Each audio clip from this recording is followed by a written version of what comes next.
Man, I thought we were finally getting back to normal. Well, I guess not. As we've seen Embiid finally recover from the health and safety protocols, and he's now starting to play alongside with Tobias Harris. Matisse Thybulle also played, and they did lose to the Boston Celtics. But unfortunately for us, that's not where it ends. The virus has hit more players, and with the news of the latest Transformer appearing, it's going to be likely that it will hit more players.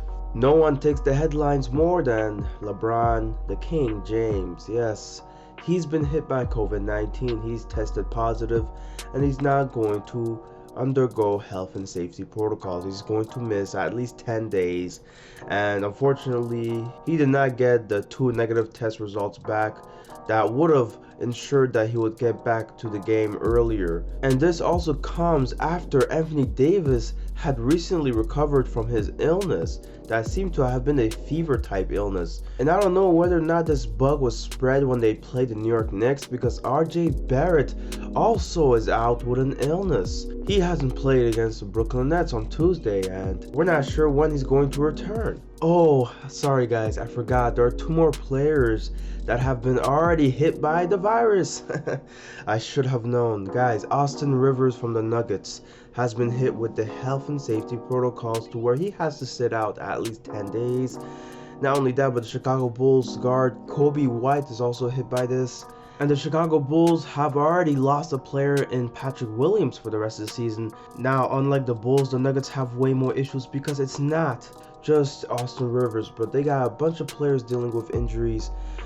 And speaking of injuries, yeah, let's get into it, because despite having a normal offseason, the injuries are still piling up like they were last year, and we're not sure if it's going to stop at any point, because this is also hitting rookies, and as exemplified by the 2nd pick of the draft, Jalen Green, right? We have him now sitting out with a hamstring injury, and this is something that the Rockets have seen already, with Kevin Porter Jr. having missed games with a thigh injury.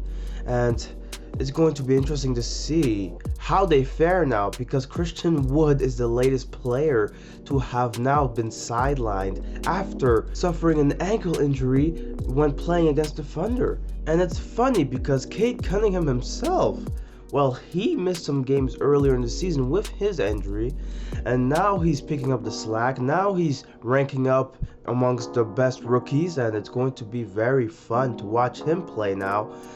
But unfortunately, we have also a rookie in Orlando being sidelined with a thumb injury, Jalen Suggs. He will need surgery now, and it's going to be taking a while before he comes back to the court. And this comes off the heels of Cole Anthony recently returning from his ankle injury, and Mo Bamba still having issues with his back.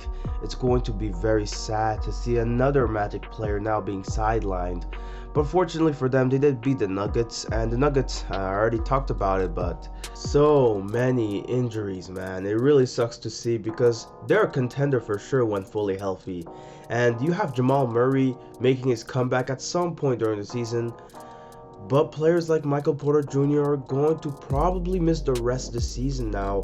He's had nerve issues, and it's going to be very tough for the Nuggets to recoup, because their depth is kept getting hit with injuries. And you have now PJ Dozier being out for the rest of the season with an ACL tear.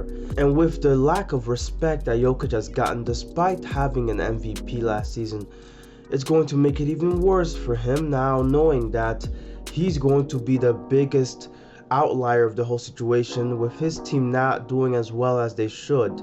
But thankfully for the Serbian, he's now recovered from his bout of injuries. But many star players couldn't say the same. Now we're going to get into some very sad news, okay? Damien Lillard, yes, that's right. For a long time now, people have been suspecting that he's been dealing with problems with his ribs or his abdominal region. Well, it has been confirmed recently, as it has been reported that he will be sidelined with an abdominal injury. And so this is going to be now another hit to the NBA star list.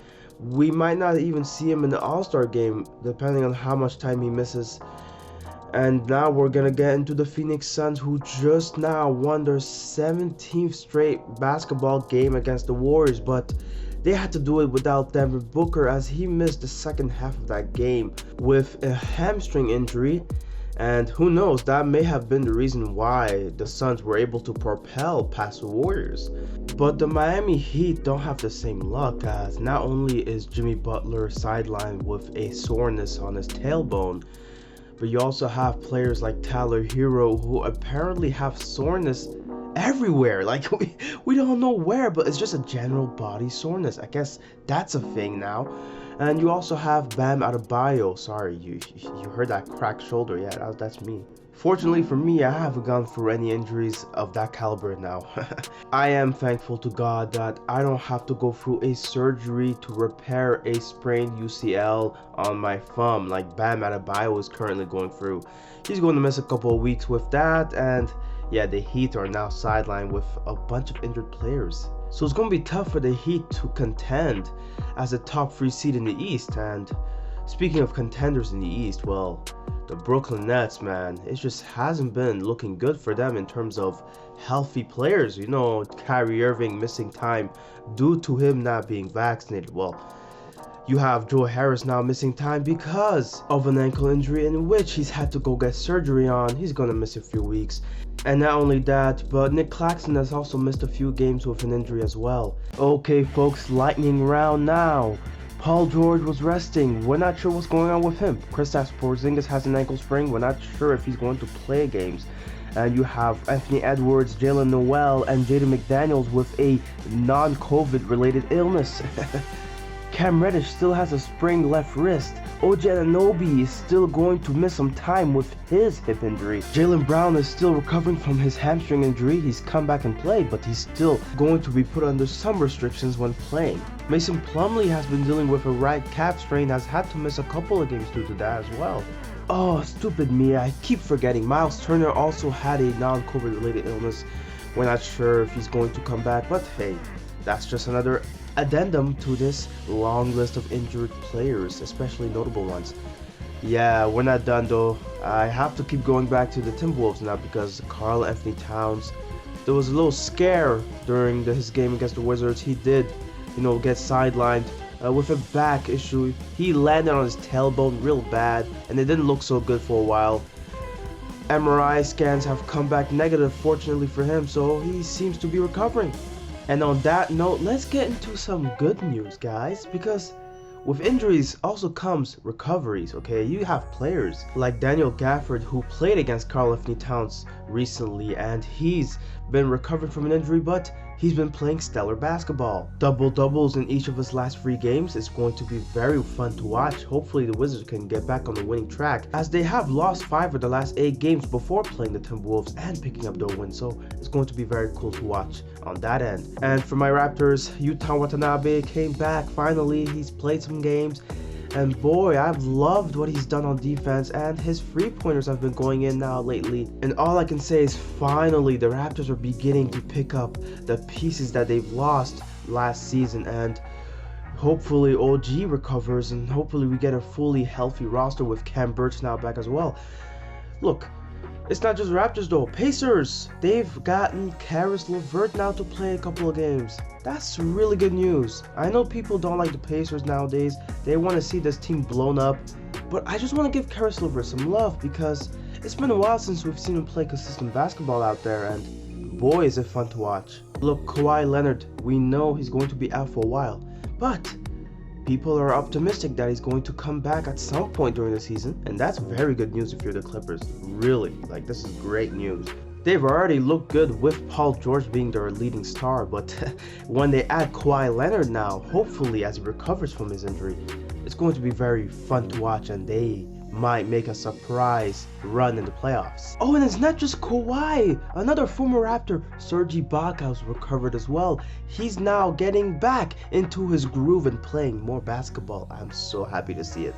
The Cleveland Cavaliers, although Sexton is sidelined, we've gotten Jared Allen, Evan Mobley playing basketball again, and boy, look how they beat the Miami Heat. I mean, this team, man. I mean, we really need to look into Cleveland Cavaliers, man. This is the first time I've seen them look this good without LeBron James. I mean, wow.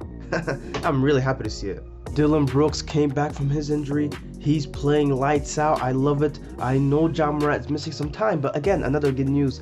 Taylor Jenkins just notified us that Ja Morant could have been in serious trouble if the knee sprain had not been looked into at that time. So instead of missing the regular season with potentially an injury to one of the common three-letter cartilages in the knee, well, it seems like he's going to recover from this injury much sooner, and he's going to be playing in a couple of weeks, hopefully, if things go well.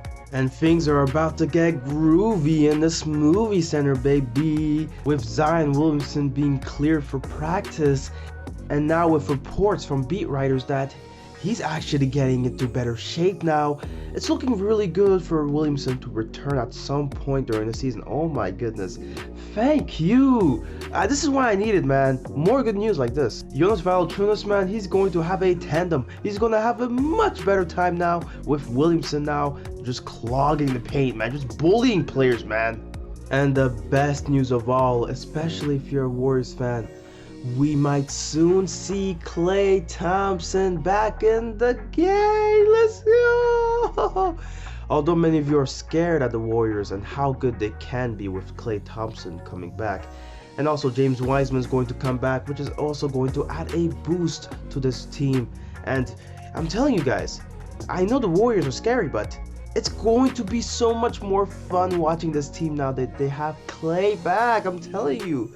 You're going to love every game they play. And as a fan, I know it's easy to get caught up in narratives and hating a certain player or team, but I think we all need to recognize the greatness that we're witnessing right now. We might never see this again, and hopefully we see more of this.